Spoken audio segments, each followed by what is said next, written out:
The Washington Post, a paper which I don't like but nevertheless read, ran an interesting story about the two guys who run the website LibertyWritersNews.com, one of the worst and most successful clickbait factories of the so-called alternative right. And don't get me wrong, I myself live conservative values every day. I am married, I have 2 kids, and I run 2 companies under one roof. I live these values. I don't just write about them on social media because it sounds good. So these 2 guys live on a sofa, they move from place to place with their laptops, and they produce garbage clickbait junk stories, telling their readers what they want to hear. How Trump is going to save America and get the establishment, how the left is going to crash and burn, all kinds of feel-good stories that will get clicks and make money. Clicks and advertisement revenue is the holy grail, and they spend on average only 10 minutes writing each story. And every story is just innuendo and speculation and opinion and rumor. They don't do any real research. They don't have shelves full of good books on the topics they write about.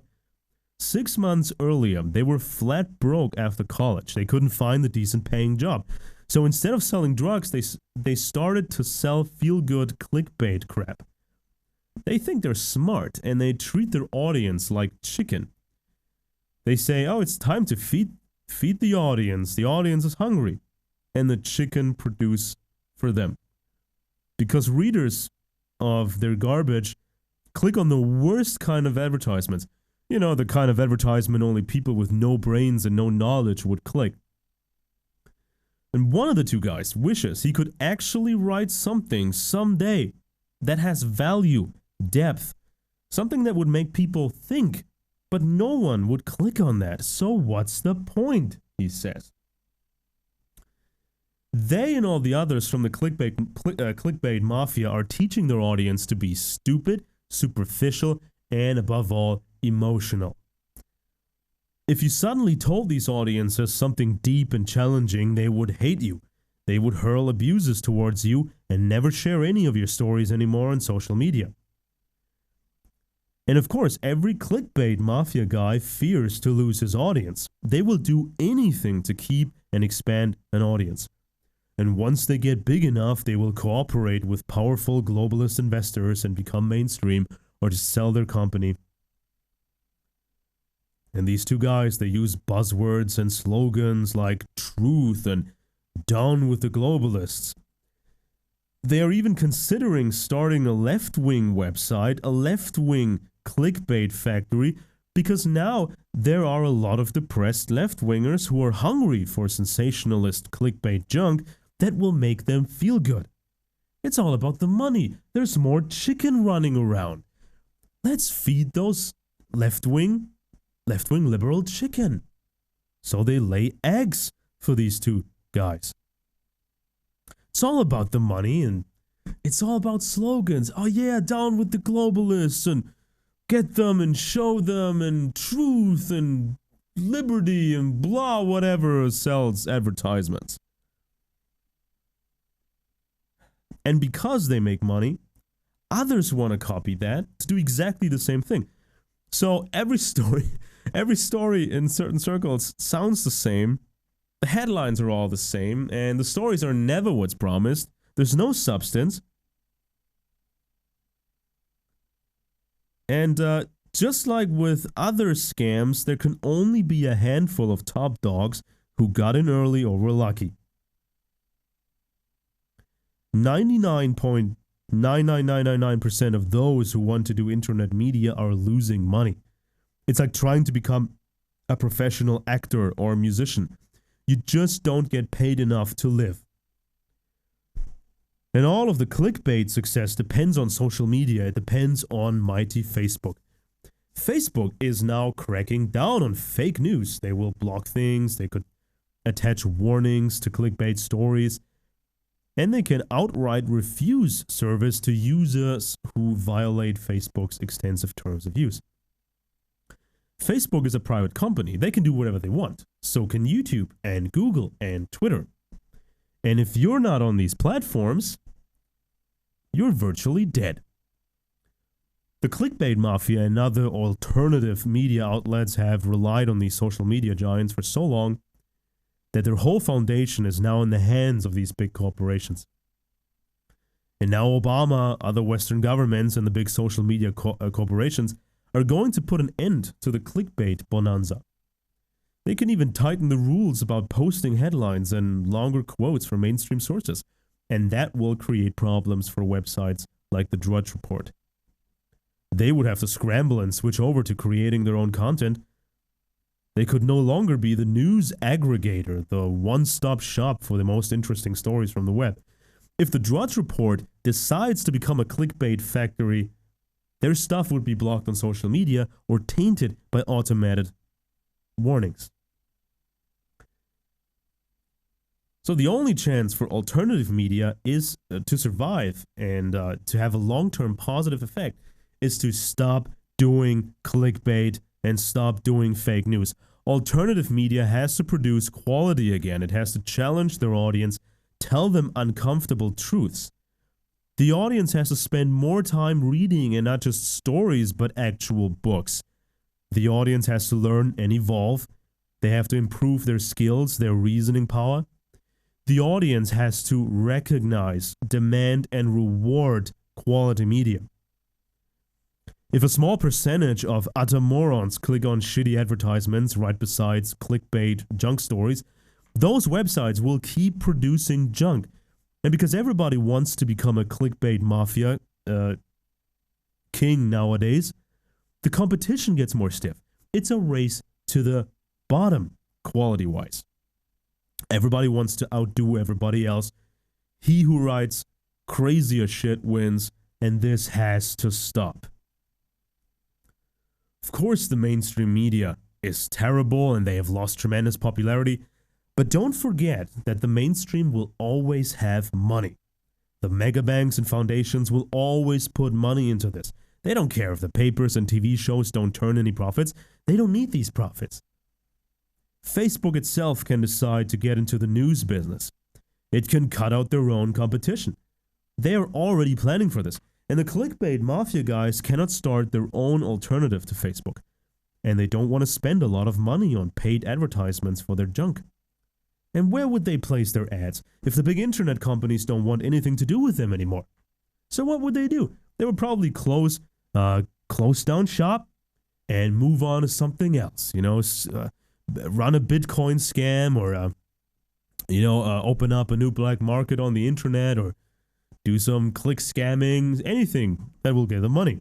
They don't care if it's fake news stories or questionable clickbait junk or some clickety-click scam. They don't care as long as it makes them money.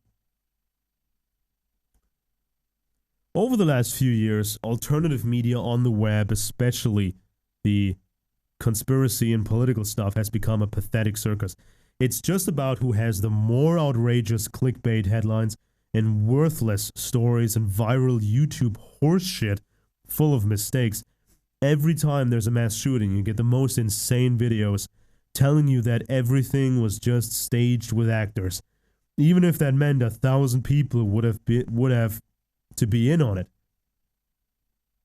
From the firefighters to all the cops and the FBI and their friends and families and every rescue worker and every medic and the hospital and the entire hospital staff and every news network.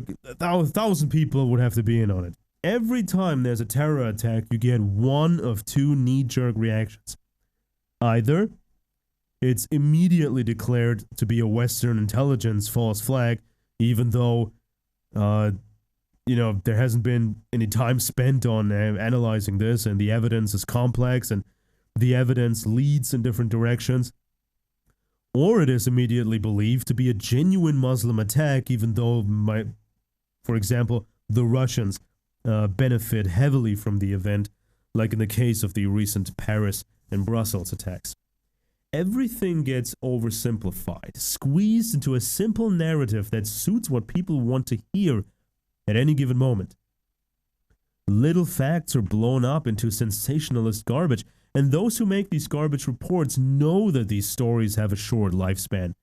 Once the topic is not hot anymore, They move on to the next phony sensation. They keep it superficial, pat themselves on the back, and create more hype about themselves.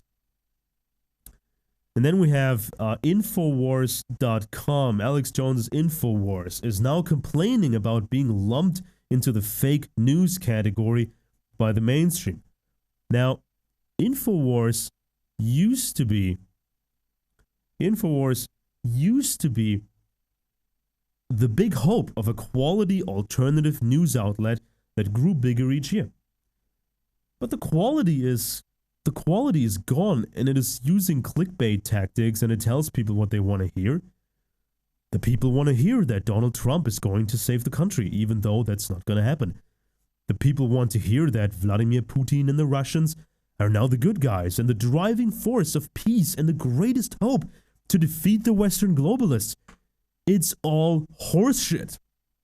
It is not complicated at all to see through the phony Trump revolution and to see that Russia is a disgusting tyranny that is just using conservative-sounding propaganda to further its agenda. It's not hard to see through this. Most people should be able to see through this in 5 minutes. And does anybody remember the fake interview Infowars published between President Obama and Charlie Sheen? Remember that fake interview? Charlie Sheen interviews Obama and asks about 9/11 stuff. Infowars pretended it was real at first, waited until people spread it on social media, and then revealed it was just pure fantasy. Alex Jones always told his audience that Charlie Sheen was a great guy who was clean, and then all the craziness and the sex revelations came out. And now they don't really talk about Charlie Sheen anymore. Sheen got Jones a lot of new attention, and it was mutual exploitation. You know, Jones got the attention, and Sheen got a way to put out his stuff and to put out his ramblings. During the presidential campaign, Infowars suddenly switched, or starting a few months ago, Infowars suddenly switched from attacking Trump to declaring him to be the political messiah, the second American Revolution. No credible evidence was presented to show that Trump was trustworthy. Just a lot of talk, gut feelings, and the opinions of unnamed sources. Alex Jones spread fake news about Sandy Hook being a staged theater event. That stuff has all been debunked. Jones repeated numerous fake and misleading reports that were basically copied from Russian propaganda outlets. Jones used to stay true years ago to the tradition of solid American conspiracy research. He was not just exposing what the Russians did, he was exposing the fact that Western globalists have built the Eastern Bloc, and both superpowers use the tensions to their advantage. Today, Jones is spreading fake analysis that Russia will go 1776 on the Western globalists, that Russia just defends itself against NATO encirclement, that Russia is a responsible, defensive, and thoughtful superpower. It's all horseshit. It's just what people want to hear.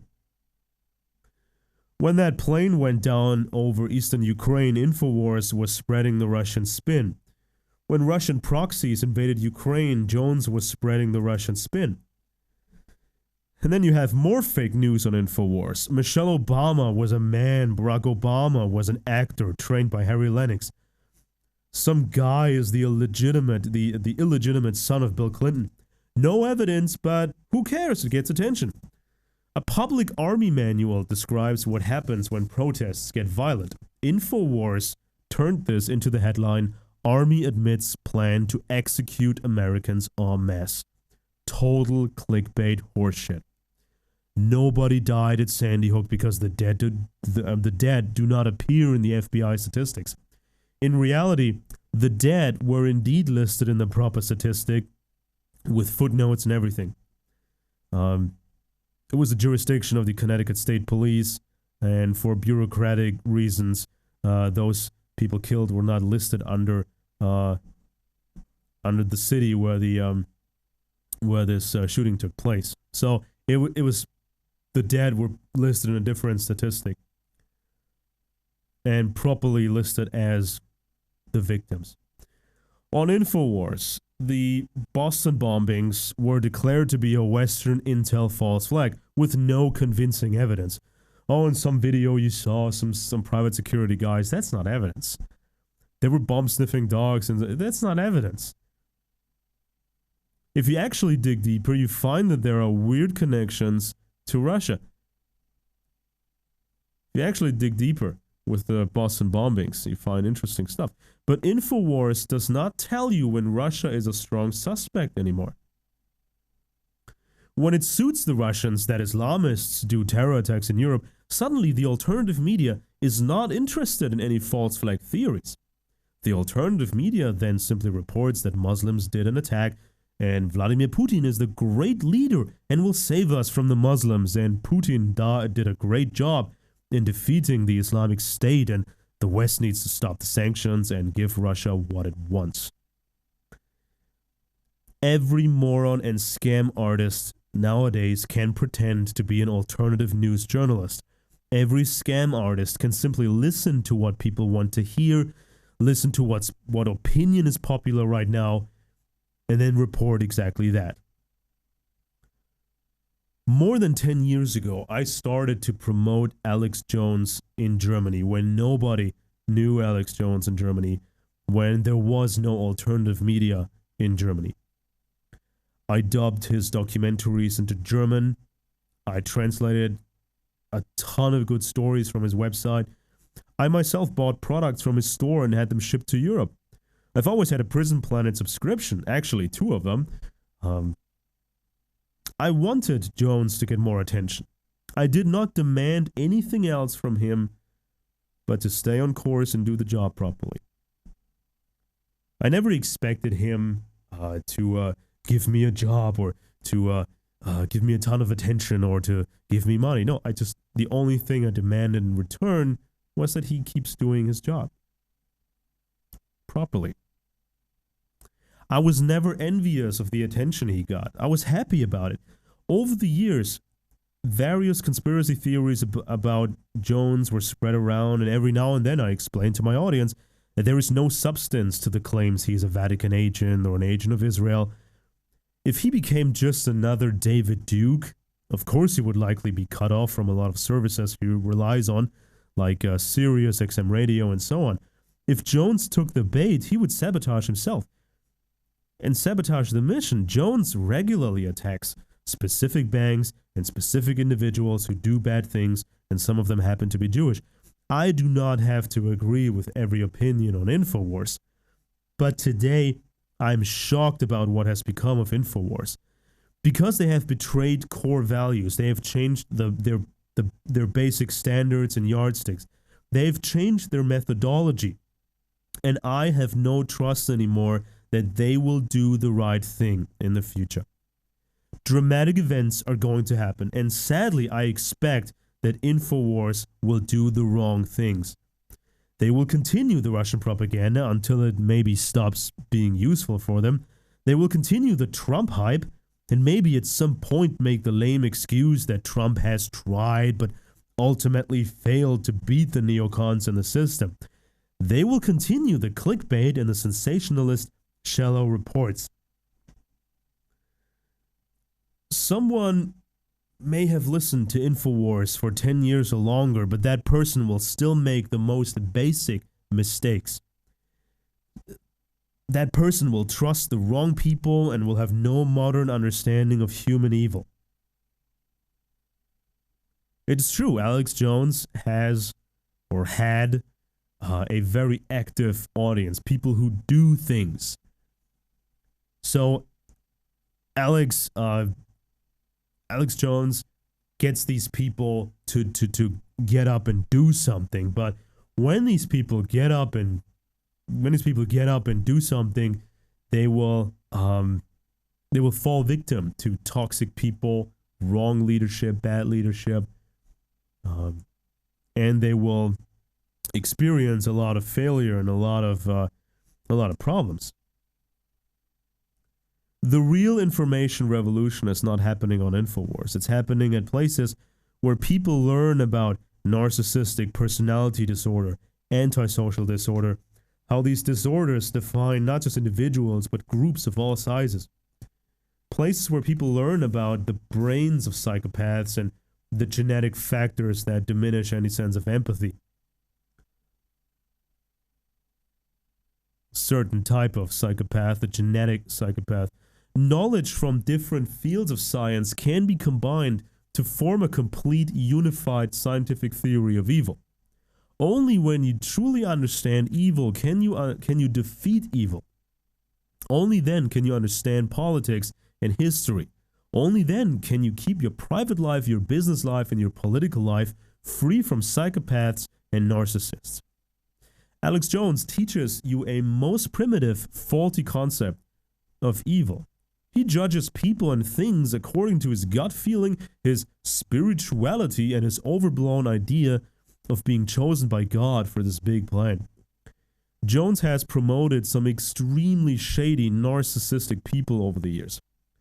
Today, Jones is promoting evil dictators like Vladimir Putin and attaches a tiny little disclaimer to it saying that he's not an angel.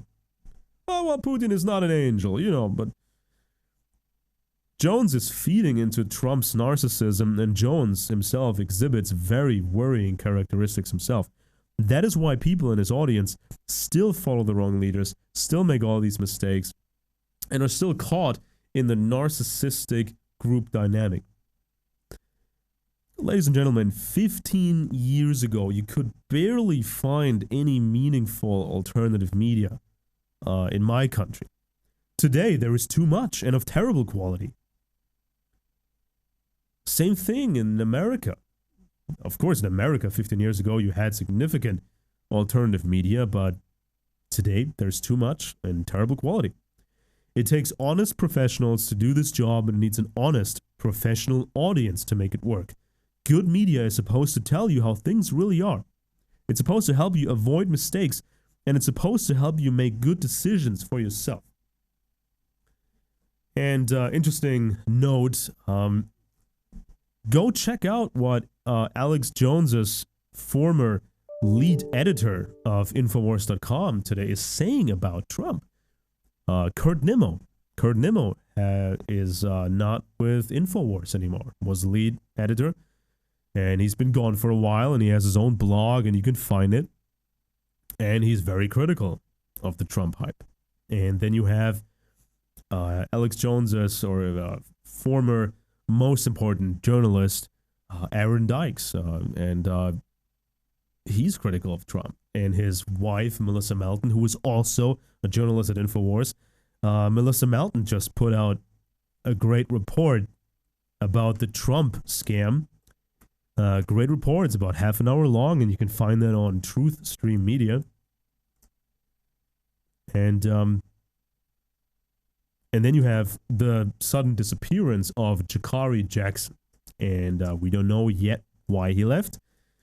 He probably had to sign the same very, very stringent non-disclosure agreement. Like, nobody who's ever worked there can ever tell anything about that place.